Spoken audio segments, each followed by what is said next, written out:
So good.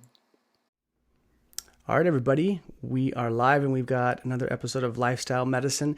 And today we have Christine Tran, who is a yoga therapist and Reiki Master.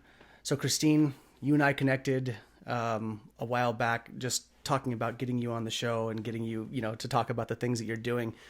And before we jump into all of that good stuff, can you give the audience a little background, just how you got into yoga, how you got into what you're doing? Sure. It's been a long journey. I've been doing this over a decade, practicing and teaching yoga. But what I first got into yoga is actually from our mutual friend, Deanna, Mm-hmm. who introduced me to yoga when I was running a lot. I used to run track in high school, and so I carried that practice over after graduating and kept running. But over the years, I kept getting injuries, and it came to a point. I was, in my early 20s, and I think my shins were just shot after Yeah. running without really taking care of my body. Yep. And I needed an alternative to kind of keep my physical health. And Deanna suggested yoga, and I was like, oh, I don't know.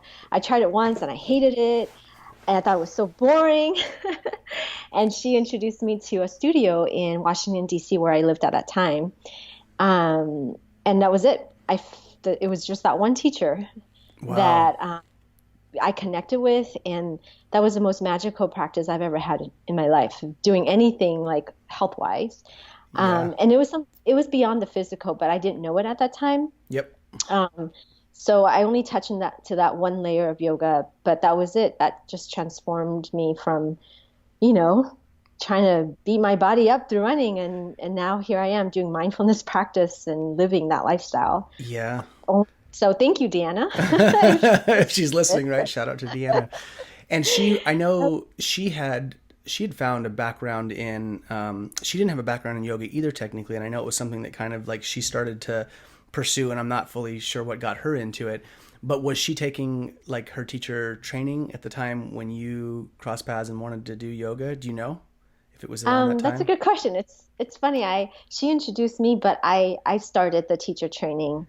Oh, funny. Um, and then it was years later. So recently, I think in the past years when she finished teacher training. Oh, how So cool. Wow.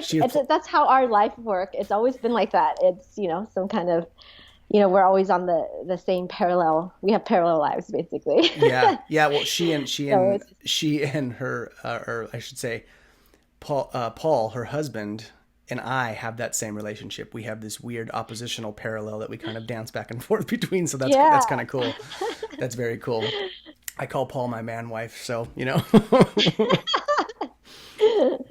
well, so with your yoga background, okay, and so that you got into this, and it sounds like injury was, or continual perpetual injury was sort of the impetus that got you moving down this road to look at the body differently and to repair some things, or at least to tend to your body in a different way than you had been in the past. And as you got into the yoga process, can you talk a little bit about what happened with your body? Because I think this kind of pushes us into the thing you were talking about. You'd mentioned to me the difference between yoga practice and yoga therapy. And I know that's, yoga therapy is what you're doing. So can you talk a little bit about the therapy aspect of yoga and like what you saw in your body and just that process? Because I think that's the biggest link for a lot of people, is that when they think of this as not just exercise, but as therapy, that's a pretty cool Sure. door for people to walk through.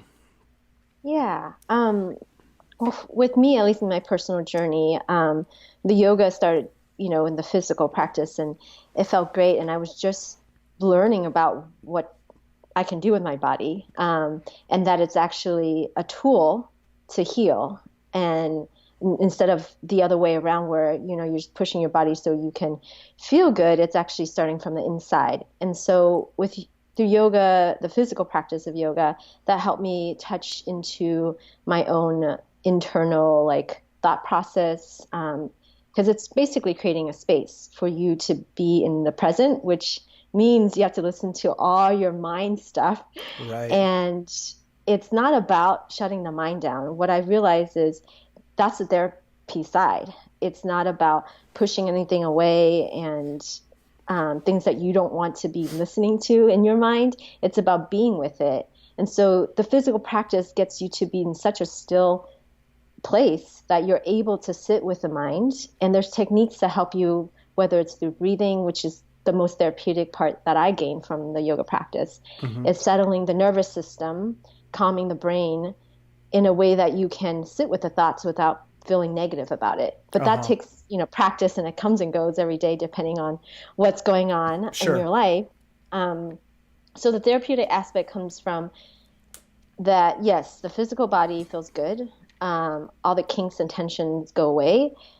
But then as I approached into more of my stories and the patterns I have mentally, that's where it starts to unfold throughout the years, where I start to see all these patterns that weren't serving me. So it kind of ties back to my running injuries. I had a pattern of, like many of us, we keep pushing ourselves because we're like, we can do this. This is how we operate. And it came to a point where I couldn't operate that way anymore, whether it was through my job. I was working like 24/7 on call, and I didn't have to be, but I did that because that was like an outlet of, that's the only way I knew how to cope with stress. So even in my yoga practice, I got injured so many times. I know it sounds counter what yoga would do, but it's true. A lot of people get injured in yoga. It's because of the way we approach yoga. And yes, it's supposed to be therapeutic, but it doesn't matter what kind of therapeutic practices you do. It's how you do it. It's your intention. And so throughout the years, I've noticed like, yay, I'm doing yoga. I'm so like at peace and calm. But then I'm like, why am I getting injured? It's because I never really connected with like my body in the way that it's for healing. It was just more like, oh, I got to fix this. Oh, my back hurts now. So let me like fix this and that. And it was always covering the symptoms. And, like with your practice in Chinese medicine, you see that in your clients, right? It's like habitual injuries at probably the same place. And you're like, start to think about, I wonder why that is. So through all my injuries, I've learned to not just modify the practice for myself, but I went deeper into yoga therapy, which taught me in a more comprehensive way of looking at my health beyond just the physical body, but more of my mental state and the way I deal with stress. So because that looks the same everywhere, whether in your yoga mat, whether you're dealing with your partner, your relationship at work. Agreed. So that's why yoga therapy was such a powerful way for me to help me, go through my challenges in my life, and why I ventured off and studied yoga therapy beyond, the regular yoga, traditional yoga that you see. Studios. Those are great. That's how I got into it. But if I was ready at that point in my life where yoga therapy was something I need to go deeper for my own health, for my own sanity. And I didn't think about teaching yoga or yoga therapy. And it just kind of happened after each training. I was like, I'm doing this for myself. And then, as I'm like, I want to learn more, and seeing the power of it, how it transformed myself, it just naturally led to sharing it with others. So I don't know if that's kind of a long-winded answer. No, not at all. No, I mean, there's a lot in there. And I think when you ask these kinds of questions of people, they are expansive. It is a big answer, because usually there's lots of moving parts to this kind of stuff as we find our way and navigate this kind of terrain. And I had a couple thoughts on what you said. You mentioned the habitual injury part, and when you started to see this in people, right, and in yourself, the habitual injuries that we get.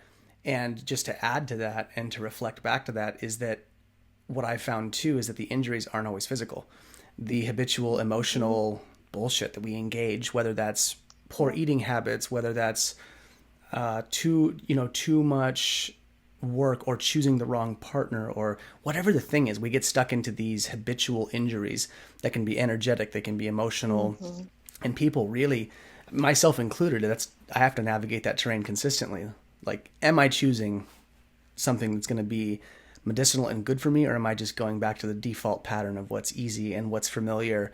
Because that's very easy to go back into, the habits and the proclivities that we have that are just like, it's easy. It's not particularly hard, because a lot of the things that require change usually are, on the grittier side and require a little more oomph to get through.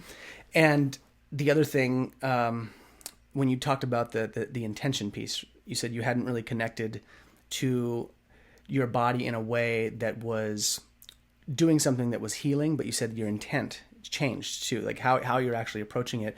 And one of the cool things that triggered a memory for me was my first martial art instructor had me go through this exercise, because he was talking about how health relates to martial arts. And at the time, I was very confused by that, because for me at the time, the way I was thinking about it, martial arts was about kicking ass and taking names. It's a self-defense, breaking damage kind of thing. And which is true. I mean, on one spectrum for sure. And I said, so how does that relate to health? And he said, well, what you just said. He said, if your intention as you move, speed, body posture, you can augment these movements to be more therapeutic to your body and not about destruction. Mm-hmm. And it sounded like theory at the time. I thought, okay, that's a beautiful philosophy, but what does that mean?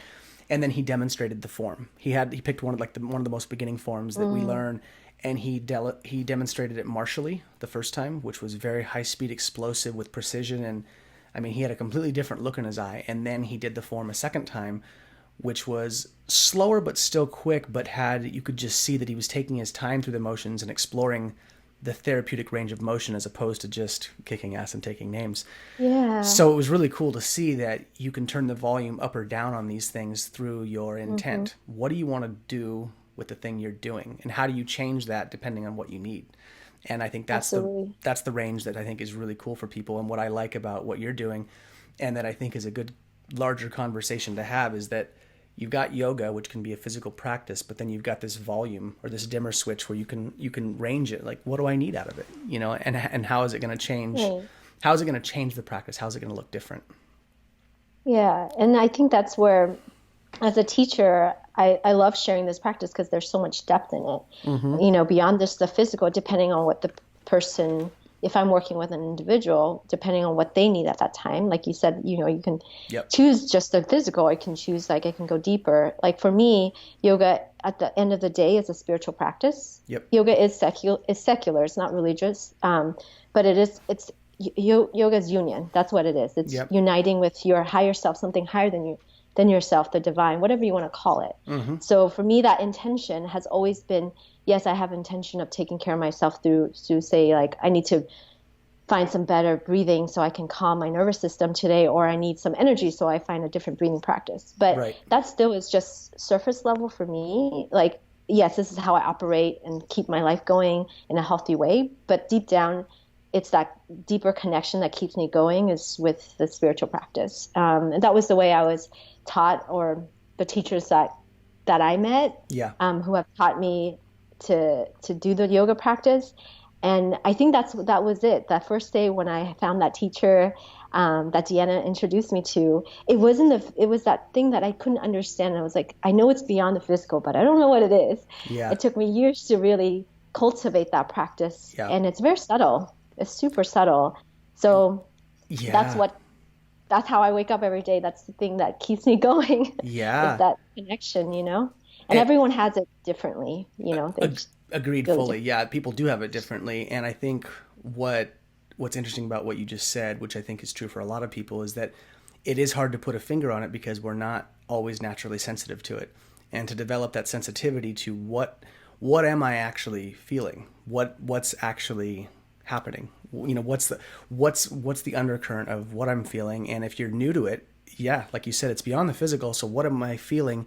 And if it's foreign like that, you just don't really know. I mean, it's a completely new playing field for people to step onto when they feel these things.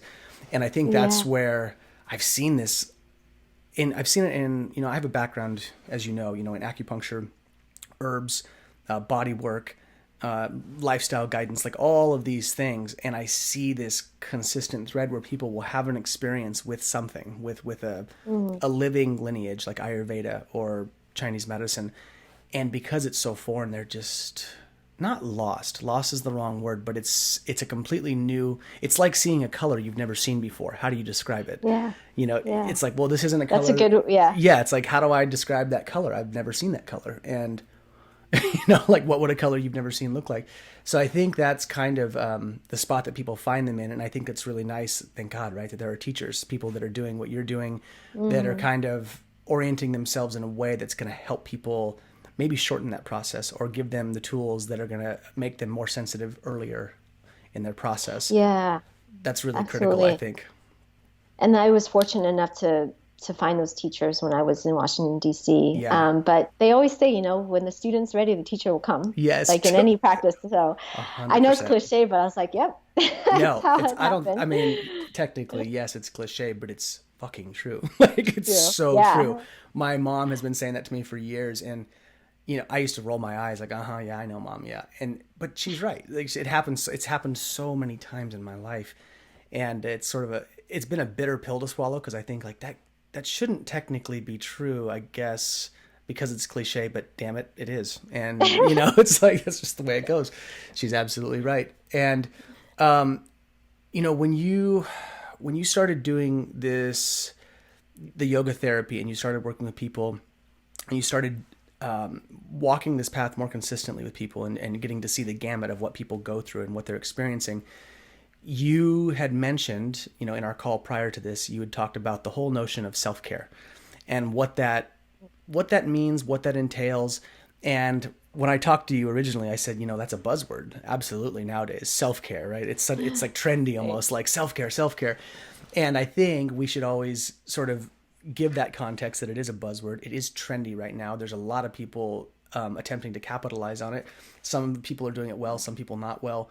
But in your estimation, when you talk about self-care, how do you break that down to the layperson who say isn't a yoga person, isn't plugged into Hmm. the notion or idea? What's sort of your loose definition to that? I think self-care is giving yourself the time and space to do whatever it is that will nourish you. So nourish you physically, mentally, emotionally. If you're more spiritual, then yeah, connected with that spirituality. Mm-hmm. So it can look very different for everyone, and it can be defined differently. So I always say it's just the time and space for nourishment, Mm-hmm. and it's going back to like self-love. Like, do Mm-hmm. you value yourself enough to give yourself that time and space and making decision to create that time and space for yourself? And it's self-care for the sake of self-care is what I Mm-hmm. always say. It's not so I can, okay, let me go and rest so I can go take care of someone else. So I have the energy Yeah. to do something else for someone else. Right. It's Right. and that's where we fall into the trap of self-care. We kind of think of it, that buzzword, as, oh, I go to the spa and pamper myself. That's great. That is part of it, but that's more on the I guess surface level, Mm-hmm. if you will. Um, and it still goes back to that same pattern, your thought process. Like, what is your intention? Is your intention so that you can fuel up and help someone else, or is it to fuel up because you need it? Simply as Right. that. There's not because of this and that. It's just Mm-hmm. it just needs to get done. It's like brushing your teeth, Yeah. You just brush your teeth because you have to. Yeah. So Yeah. I think that's ultimately self-care. It's not what you do at all. It's either it's mostly how you're doing your thing, like your Mm-hmm. day-to-day activities, less about like what you're doing. So I think that the cliche and this whole fad about self-care is like, oh, it has to be so glamorous, it has to look a certain way. Mm-hmm. And every time, great, it's so funny. Like every time I talk to someone about self-care, they're like, oh, that means I should do this. I should. I'm like, no, then you're falling back into that Yeah. same pattern. Like, why should you do something? It's just you just do it. That's Yeah. it. And be attentive to how you're doing it. Yeah, and how you're doing it. It's Mm-hmm. and that's what I try to convey and guide others in it. The best example is just my parents.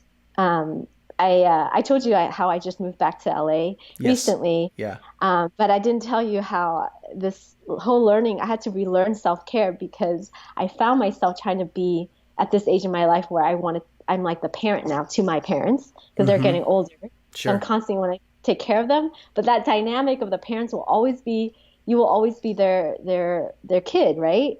So we Mm-hmm. had this weird, it wasn't contentious. It was just like, no, let me take care of you. And they're like, no, let me take care of you. And we Right. kept going back and forth. Yeah. Yeah. And you know what I learned at the end of the day was like, Christine, just let them. It's a gift that they're doing for you. And once I kind of let accept the gift. And that's part of self-care, is accepting help.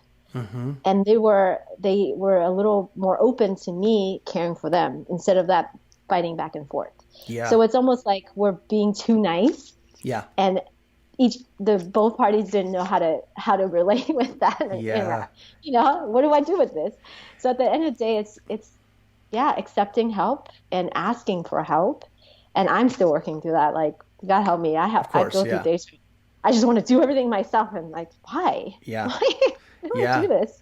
It's a weird thing that we struggle with it. It seems at some level the theory seems so baseline intuitive that if you need something you should go after it, and if you need to tend to taking care of yourself, it seems like it would be just a natural self-preservation mechanism that we would all carry. And it's amazing how many people, myself included, struggle with it. And this kind of brings me to my next question, because I've had people say this to me, clients of mine, and maybe you have too, but I would love to hear your thoughts.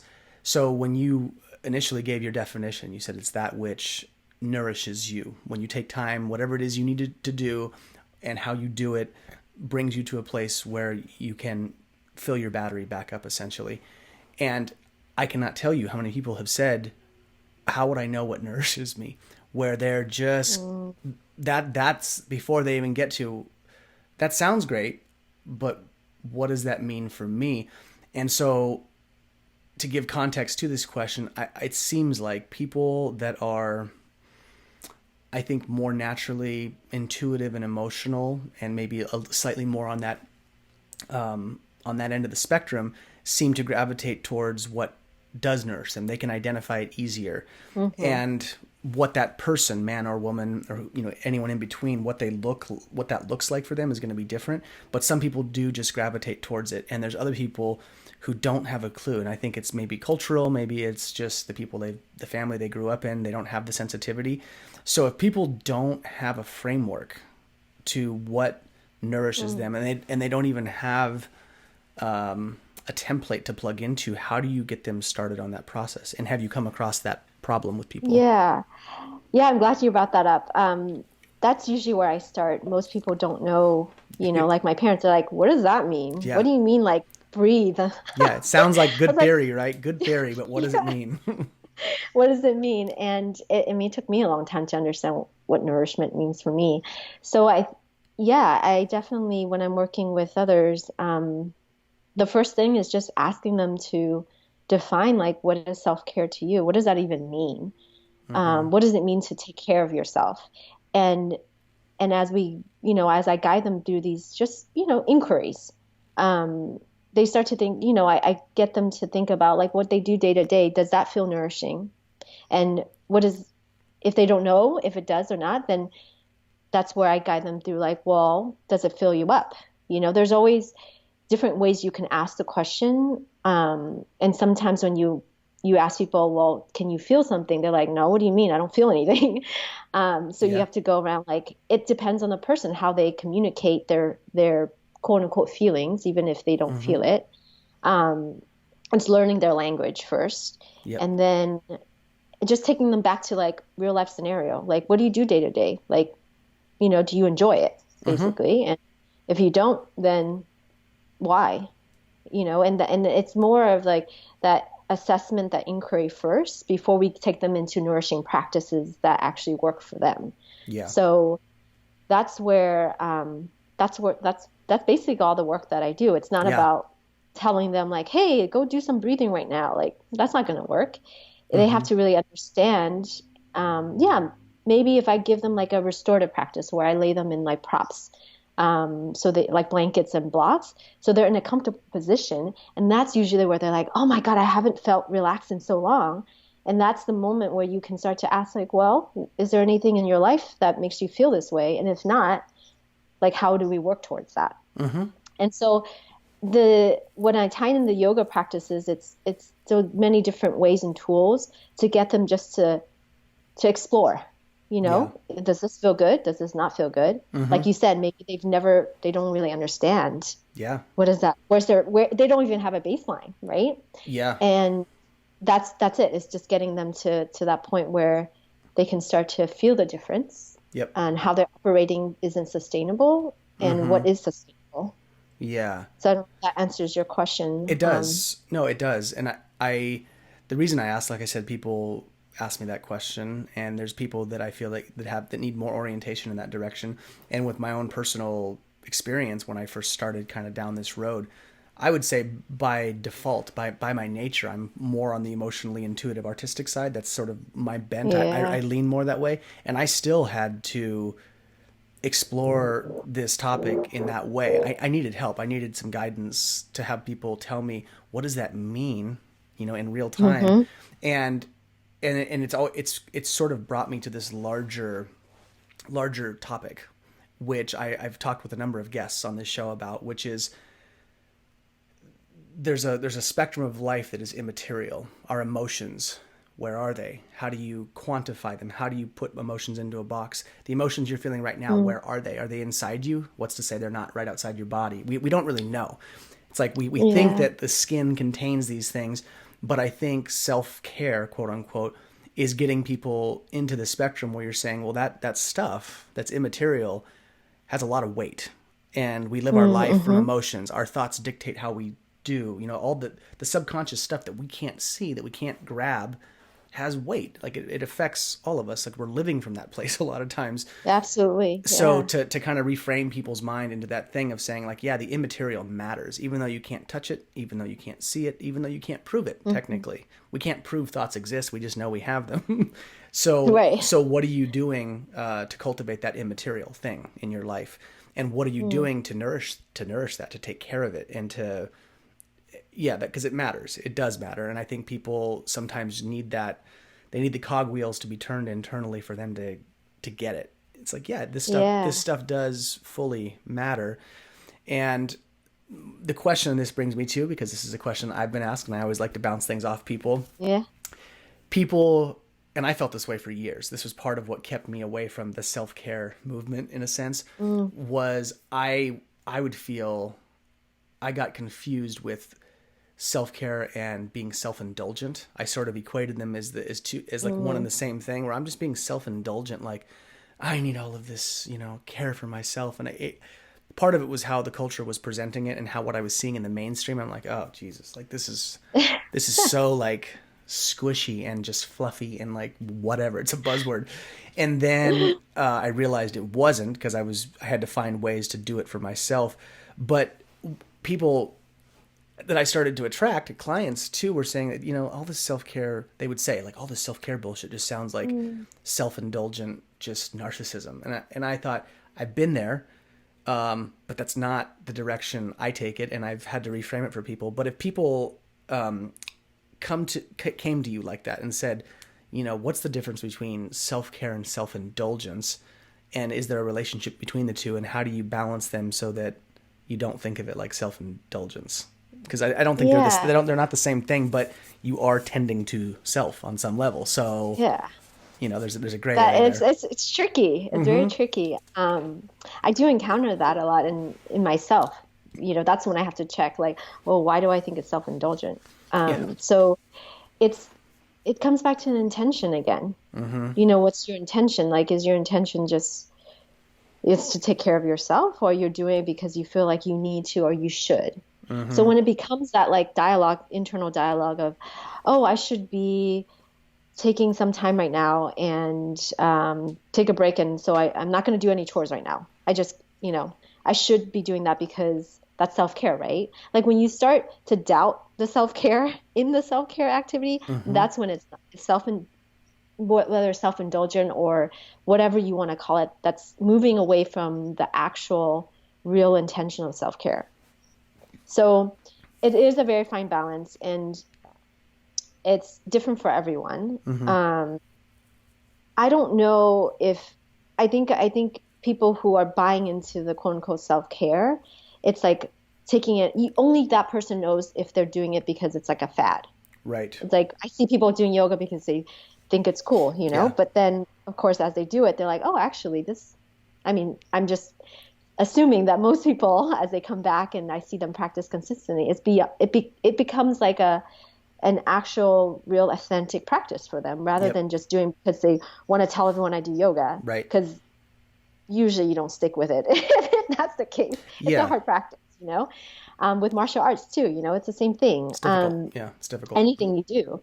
So I think it goes back to like, yes, it could start with self-indulgent. Mm-hmm. There's no wrong way of getting into self-care, even in the beginning, if it's just because it's a fad. Yeah. Or if they're just doing it because, oh, their friends are doing it, so they feel like they should. Yeah. But eventually, as they stick with it, no matter how they get into it, it's always going to give them that time and space to connect. Yeah. Even if it's just a minute, they're like, oh, wow, this actually feels good. Like Right. it starts to evolve. Yeah. So I wouldn't even say self-indulgence is bad. Mm-hmm. It's just your way in. It's Yeah. like the physical It's an access practice. point, Yeah. right, to get in. Access point. Yeah. Yeah. Well, let me tell Yeah. you, let me share this with you, and I want to hear your thoughts. So one of the things I've told people, especially guys, so when I've worked with men and they hear self-care, they're like, oh God, does that mean a day at the spa? They immediately have this connotation of getting a pedicure or something. Like it's really funny. And I'm like, no, bro, that's not what it means. Like there's no set parameter, but you do need to take care of yourself. And one of the things I tell men, and I told women too, but when I've told men, I've said, look, one of the parameters that's helpful in understanding self-care is that whatever you're doing, if you're doing this thing that you're labeling as self-care, but you're using it to check out and you're using it to numb yourself, I said, usually then we're not really getting into the self-care, which kind of comes back to your original point of saying you've got to not run from the things you're feeling, you know, in the meditative process or in your healing. You've got to sit with them. And so I think that's one of the things that's been helpful is saying, like, as a parameter, because if people don't know what self-care looks like, one of the guidelines, the principles I say is just don't, whatever you're doing, it shouldn't be checking you out. You may fall asleep during your massage and you may zone out, but if you're going in to unwind the emotions and not to ignore them, I said there's a difference. You know, it's an attitude almost in terms of how you're looking at something.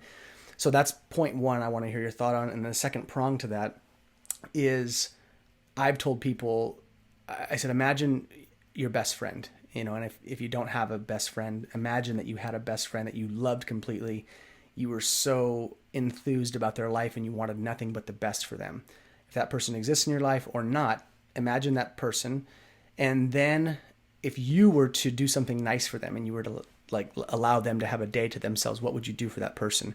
So I walk them through this exercise. They tell me, and then I love that. Yeah, and then they say, well, I would do this, this, and this for them, or I would hope that they could do this, and then I would say, great. Now become another person and look at yourself, like Roger, whoever your name is, you know, whatever your name is, and say, so if you could just look at yourself from the outside, if I were to look at Gray, and I project Gray over across the room here, and I look at him and I say, given he's my best friend and I know what his life is like, what would I give to him? What would be the thing that I would encourage him? So both of these things are sort of reframing, but I would love to hear your thoughts on those two parameters. Yeah, I love that. I'm gonna use that too. Great. Add it to my toolbox. Great. Yeah, I think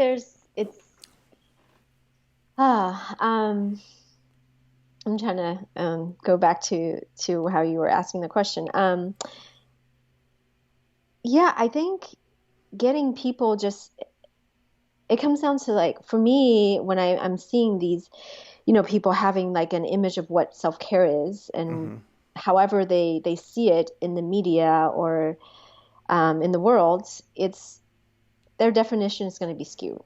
Every definition of anything is going to be skewed. So Sure. I think ultimately, again, you know, having them to even asking them like those questions that you ask them, you know, like, what would you do for your best friend? Like, even getting them to think about it is how they get into starting self-care, whatever they want to label it.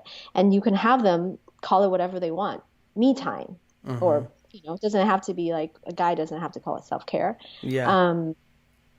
And I think that's it. It's just getting them to frame it in their own way of what that means for them, and how that looks like to them. Yeah. And I think those questions like, well, if you did it for someone else, how would that look like? And for some people, talking about it doesn't help. Yeah. So true. Which is why going back to the yoga practice, like, because there's so many ways of embodying self-care, self-love, embodying that connection within, whether it's through the poses or through breathing, however way people gravitate and connect and whatever resonates with them, that's where I would tend to go to. I just stick with those practices. And at the end of the day, it's once they embody that feeling, the essence of self-care, even if they can't express it, Yeah. in words. I'm the same way. Like, it's sometimes hard for me to say things in words, but I can feel it. I can really sense it deeply in me. So I always go back to that. At the end of the day, they have to feel it in their body in some way, some form, some way or another. And once they embody that, whether they can tell you if it's self-care or not, you can, it's their experience. It's how they're experiencing it that you see in your, like, oh, nah, you can see like the way they're changing their posture, the way they're breathing, the way they're talking to you a little more freely. That's when you're like, yeah, so what was that experience like? And having them carry that experience start to replicate that through their day to day. And I think that organically, like, it no longer has to be a definition of what that's like for them. It's just a feeling, an experience, because that will stick with them forever. Yeah. Like, having them sitting there defining what it is, us telling them what it is, it doesn't stick. So that's where, like, that mind-body connection comes into play. Yep. So yeah, that's kind of what my thoughts on, like, what you were talking about. Yeah. I like that. Yeah.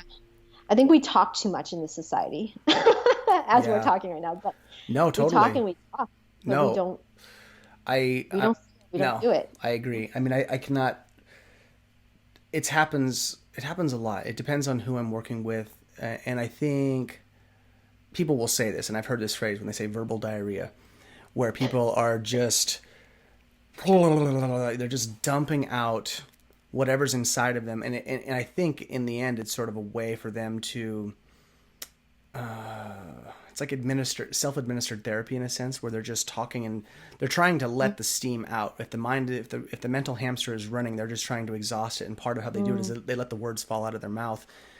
But that's taxing to give voice to the constant record in the head is, and I always, it comes back to that basic principle where they say, your words have meaning because words are vibration. It's when things come into form.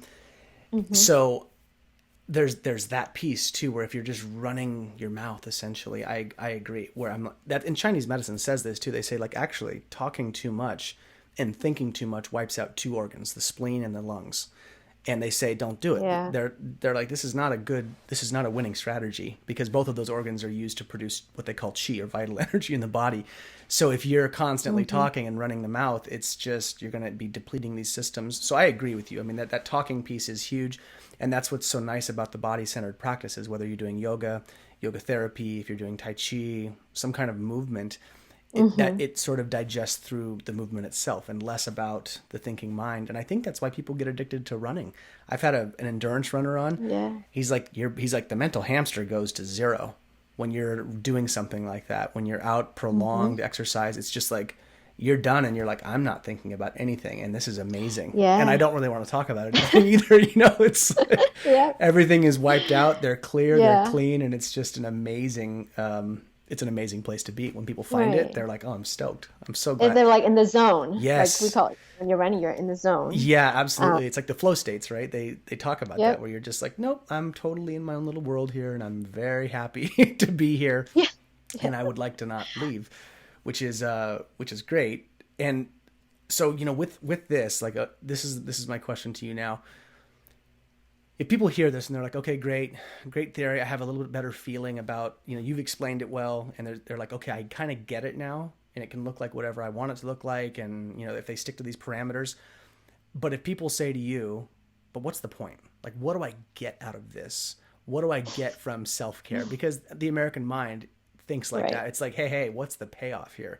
What is actually gained from me doing this, other than I might feel a little better? What would your answer be to that? Or how would you frame that idea for people? Like, what do I get out of self-care? What's the point of doing this? I would just say, well, what's the point of not doing it? Like, fair enough. Yeah. That's it. Because if they're not ready to change nothing you can do, or say will make you won't change. It might just last for like a week, if anything. You can do, So I think it comes back to that. What I would agree. happen if you don't? Basically, that's it. Right.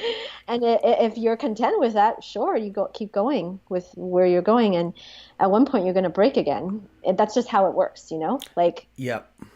nothing lasts forever, and nothing is sustainable. Very true. You're always going to have to adapt and change because we're always growing and we're aging, and you're just going to have to learn to be with it. And if you don't, then Yep.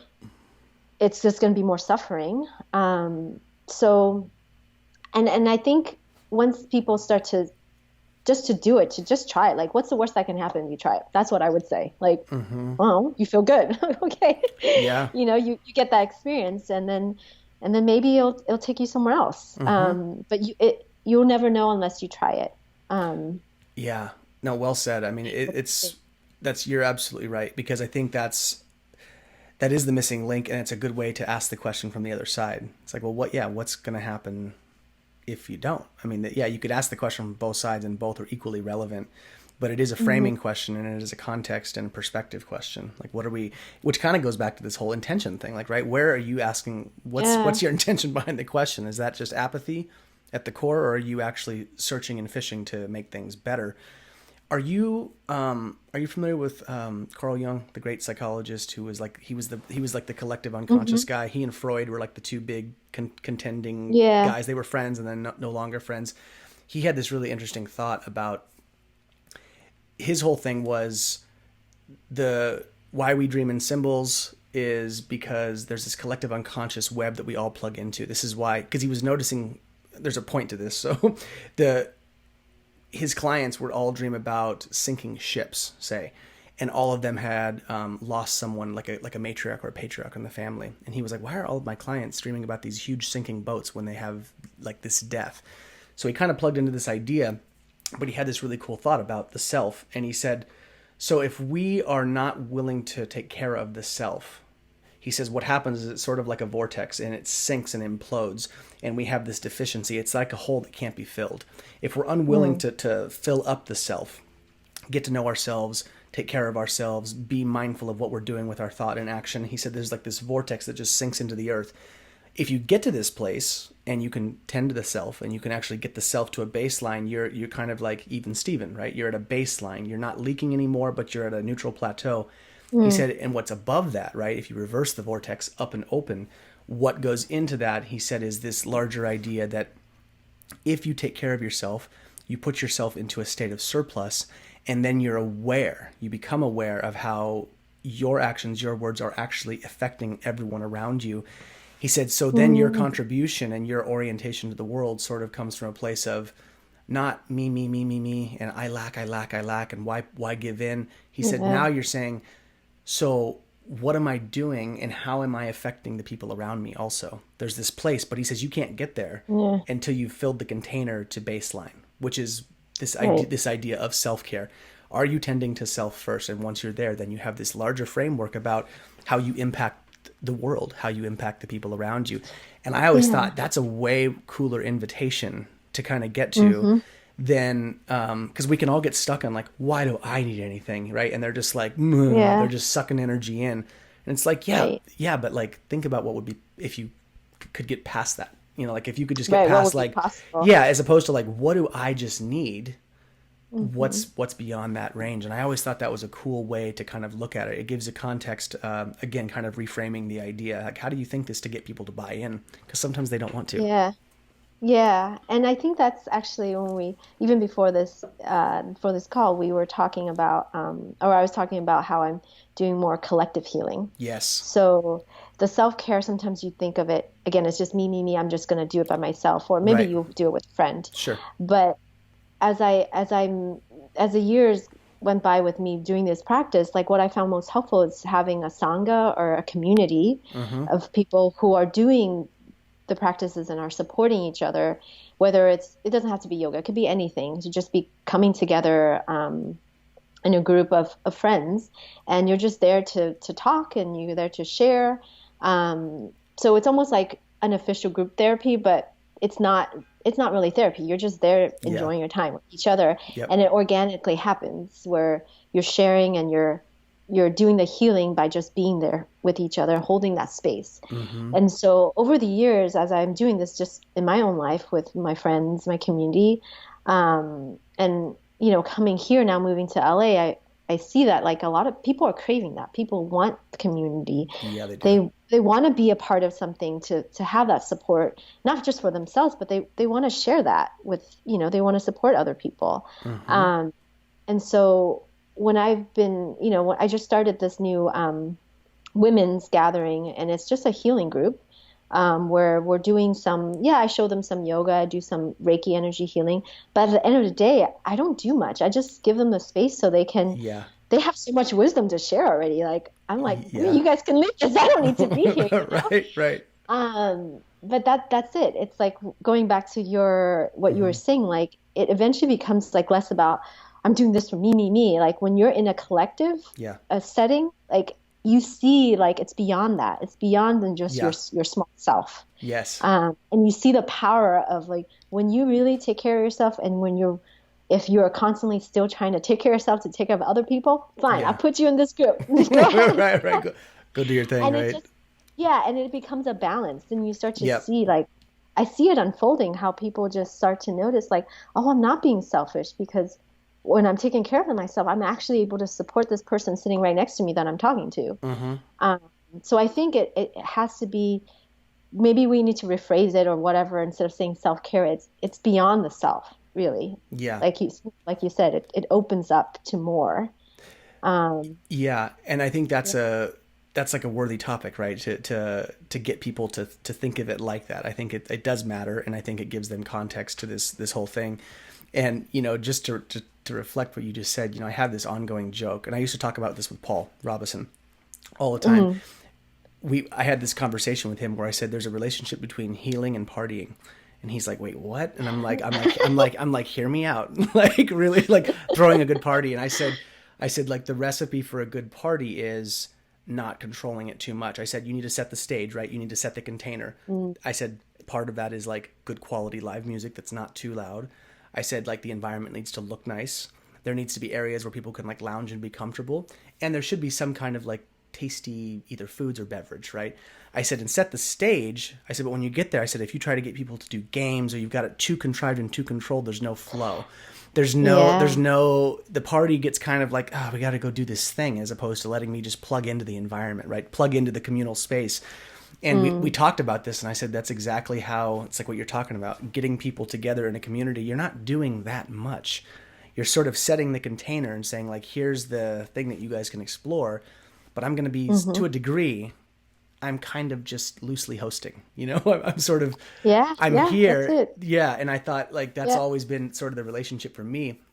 And I think that's a really good point, is that if you try to control it too much for people, they don't get to have their experience with it. They don't get to feel what's happening inside of them if you are gripping that too tight, right? I'm the facilitator, I'm in control. It's like, right.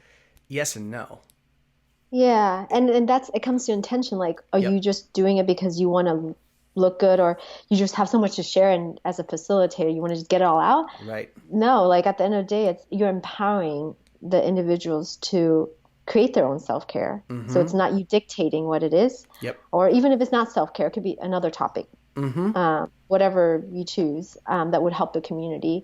So yeah, I think I always remind myself like if you want people to make those changes that will help them in their life, it has to feel empowering, Yeah. however way that looks like to them. And thankfully, in this field that I'm in yoga, like that's what it is. Yeah. The practice innately itself, it's you got to do it yourself. There's Right. nobody to do it for you. Right, right, and Yeah. you're in a community while you're doing it. Yoga is almost always done in a group setting, and I think when there's Hmm. physical conflict, right, when your body's not doing what you want it to do, but when you see other people in the room who are also struggling, it's not quite as bad. And I think it gives Right. you something to reflect off of and to reciprocate and feel into. When I was in my undergrad was I triple majored in sculpture, ceramics, and drawing. And I was, after I got all my GE done, I was in college 6 years because I switched my major a couple times. My dad died my freshman year. That slowed some things down. And then I went from a music major to an acting major back to like what I was naturally good at, which is like drawing and the fine arts. So when I got into that, there was this period though, the last 2.5 years of college, after GE was done, all I did was make art. And it was this amazing window that I knew, I was like, this is not going to happen again, where I don't really have to work. And you know what I mean? I'm like, just all I have to do is martial arts and create art. It was amazing. It was like the best time of my life.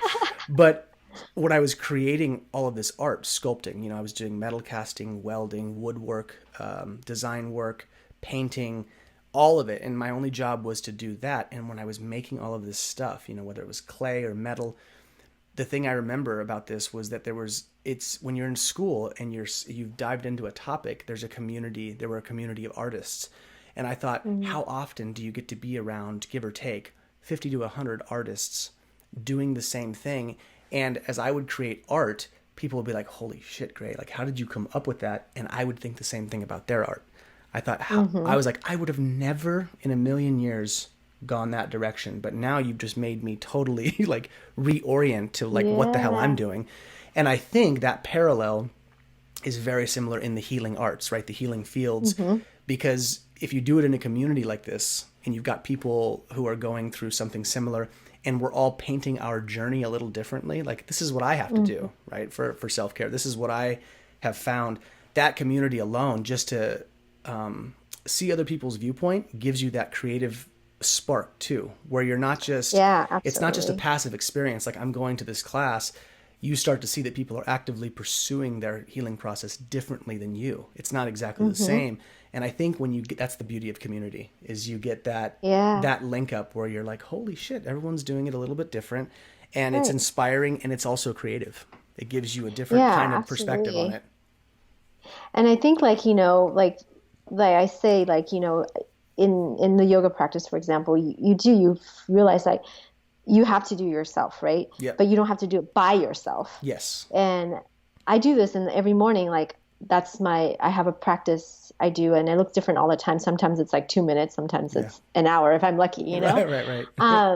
But no matter what, I still consistently at least go to class a few times a week, because it's that collective, that feeling and that community that I get from being in a large group that's doing the same practice, but in their own individual way. And every time I'm either in a class practicing or I'm teaching, everyone needs the same thing, but it looks differently. It's very interesting, right? It's just the collective consciousness. And, it could be as simple as, teacher will ask like, anyone have any requests? And usually they'll say something physical like, I have a neck. Can we work on the neck stuff? Everyone's like, yeah, neck stuff. It's just, and then, it's like, oh, interesting, huh? Yeah, for sure. But even beyond that, it keeps you going too. It reminds you, holds you accountable. And it's just nice, right? To be with people that understand. And they can be complete strangers, but it reminds us like, look, it can be someone walking down the street and you might be like, hey, I don't know this person. But as soon as you like maybe have like a quick hello, like you're like, oh, this is a real person. Yeah. And to me, like that's the power of being in a community, whether you're practicing yoga, martial arts, whatever it is, is taking that experience beyond the classroom and starting to be able to relate to people, knowing that they're just like me. And that's what I think now, today's world, like it's so hard for people to acknowledge each other. And sometimes I feel sad about it. And I'm like, you know what? That's why I keep doing what I'm doing. It makes people feel good, healthier life, all this good stuff. But at the end of the day, it's like, it's a human connection that's so important. That's missing a lot. Yep. That, I hope like that I can foster that in some way through the classroom, and then having that relay outside, and it helps me. It puts me in check. I'm like, why am I being so, cold to people when I'm walking down the street? I can just say hi. Like, that person's standing next to me about to cross the street, and it's just weird, Yeah. We get out of our own like space, and then it's like, oh, okay, I'm gonna be very like have my own personal bubble. Yeah. It's as very I interact with people. it's Yeah. very true, and I think personally, this is kind of a side tangent and a side talking point, but I feel like technology has really driven that divide more. I feel like technology in general has made us less apt to just strike up a conversation with a stranger or to smile. The little things, not even getting into a conversation, but just the little hellos, the eye contact, the smile from a complete stranger that's in passing. I think people are just heavily. We're so much more distracted. We're way more distracted now. There's a lot more. I mean, go to a restaurant or wait in line. Like, most people are looking down. They're not like their Yeah. radar is not up and plugged into people. It's plugged into devices, and I think that's been kind of a part of my platform when I'm working with people is what I call technology fasting. And the last episode, I think last week, was Mm-hmm. around that very thing. It's like how do you mitigate that? And it's not the only reason, right? It's not the only thing that's causing us to be disconnected. I think there's lots of things, but technology Right. seems to have a pretty sizable hand. Well, Christine, this kind of brings me back to kind of like the last thread of this. And when you're talking about the stuff you're doing with community, you had talked about just kind of taking this whole scene into like the workshop scene and trying to implement this stuff in a community style setting. So what are thus far as you've been doing it, and what's your intent behind this? What are you seeing in terms of creating workshops that facilitate this kind of thing? Have you seen, yeah, like what have you seen in people that are doing it when they get into a community setting? Are you seeing a different kind of shift? Is it helping people to engage the process more fully or more dynamically by doing so? Um, yes, and it's yes, I do see it, and then sometimes I don't see it because Mm-hmm. oftentimes some people um, take time out of the day to come in a workshop because it's usually longer time, like 2 to 3 hours, Mm-hmm. and that's their one experience for Oh, maybe got the it. whole year Yeah. that they get, right? Mm-hmm. But thankfully, I do have friends that are colleagues, old work colleagues that have come to my workshops, and every time they come back, they tell me, "I took that one thing that you told me to, or not that I told them, that one thing that came out from the workshop, Yeah. the one self-guide." I always have them walk away with one intention and one actionable thing they can do for their self-care, Mm-hmm. and they've come back to me and said like, that's the one thing I did, and that's why I'm back again, so I can keep reminding myself and gaining some more experience on how it is to serve my self-care and how it is to serve myself. Yeah. So I've seen those are where like more obvious, more like, oh yeah, those had an impact. Um, and for others that who may not return or who may just be going to different types of workshops, I think no matter what, they're walking away with something because even showing up and carving out that time, Yeah. that in itself is that experience of what self-care is. Yeah. And whether they apply it differently in their day to day, maybe they just take that 5 minutes each day now. Mm-hmm. Like, oh, this is how it feels when I like can just leave my phone behind and leave my emails, and like Yep. that's what it is. So Yep. it's I've seen the impact where they can replicate it Mm-hmm. in whatever way it is in their lifestyle. Um, and at the end of the day, it's an intentional time they put in. And oftentimes the students that come to these workshops, that's always their first thing is like, oh yeah, I really had to like put everything aside to come here. And I'm so Mm-hmm. glad I did it because I never do it. It's like, Yeah. because I have to, I scheduled it and that's it. I'm showing Mm-hmm. up. So in that itself, it's like whether it's just a one-time workshop or a series, I do series, and you have some repeats and sometimes you don't. Yeah. But I know every time, whatever comes out from that 2 hour window or 3 hour window, they're making some kind of connection either with themselves or with each other just by what they're sharing. I always have a share at the end of the workshop. Yeah. Um, and then I do follow up them, and sometimes I'll get feedback about how it's impacted them. Mm-hmm. So I think however way, like I think with me creating these type of workshops, again, it's just holding space. Yep. Um, so it could be on any variety of topics, Mm-hmm. whether it's just focused on self-care or something else related to health, Mm-hmm. whatever people are walking away with. And then they usually give me feedback on like what they want to learn more. And that's how I start to shape other workshops around that. Yeah. So subtopics of self-care, because self-care is so broad, It is Um, broad. It is broad for sure. So at the end of the day, the workshops that I'm creating caters to what the people actually need, not me thinking like, oh, maybe they need to learn more practices for self-care. No, it's usually like, how do I find the balance of me saying no to something so that I can Right. serve myself? And when is a time where I can't give myself time, but I know I will later? Those kind of very Yeah. fine detail, subtle things that we work on. Yeah. And what I liked about what you said was it sort of ties back to what you originally said, where you had your first experience with the yoga teacher, and you knew something was going on inside of you that was beyond the physical, but you didn't understand it, you didn't fully get it, but you were there, and the experience made sense later. And I think that's relevant in this kind of thing too, when people are doing group settings and we're doing, you're doing workshops and you're facilitating these kinds of things for people, because some people, like you said, maybe it's their first exposure, maybe they never get to do it.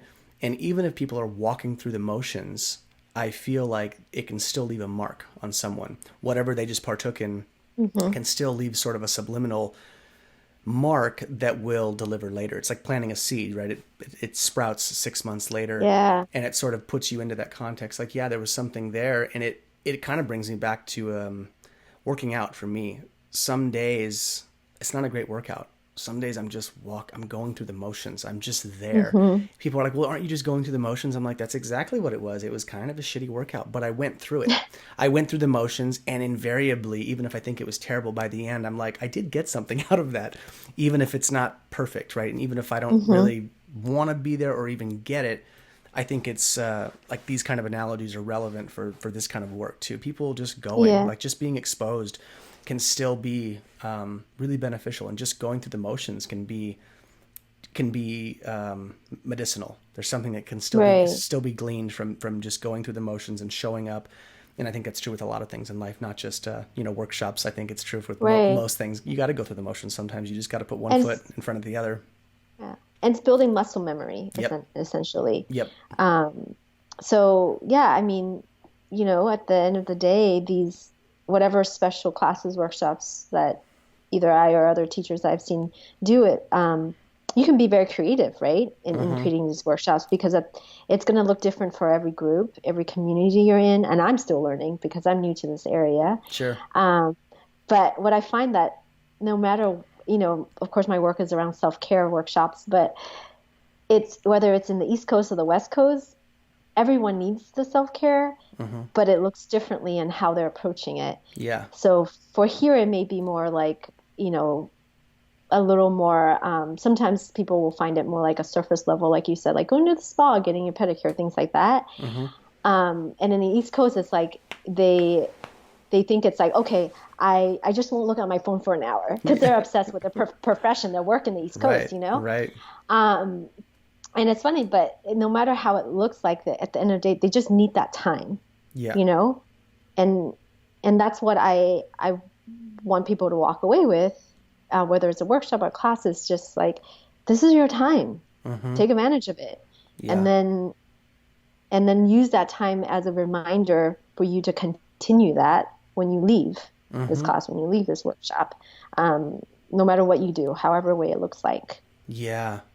Beautiful. Well, I love it, Christine. And if people want to, in sort of closing, if people want to like follow you or see what you're doing or check out, just keep an eye on you, where can people find you? What's the best way to do that?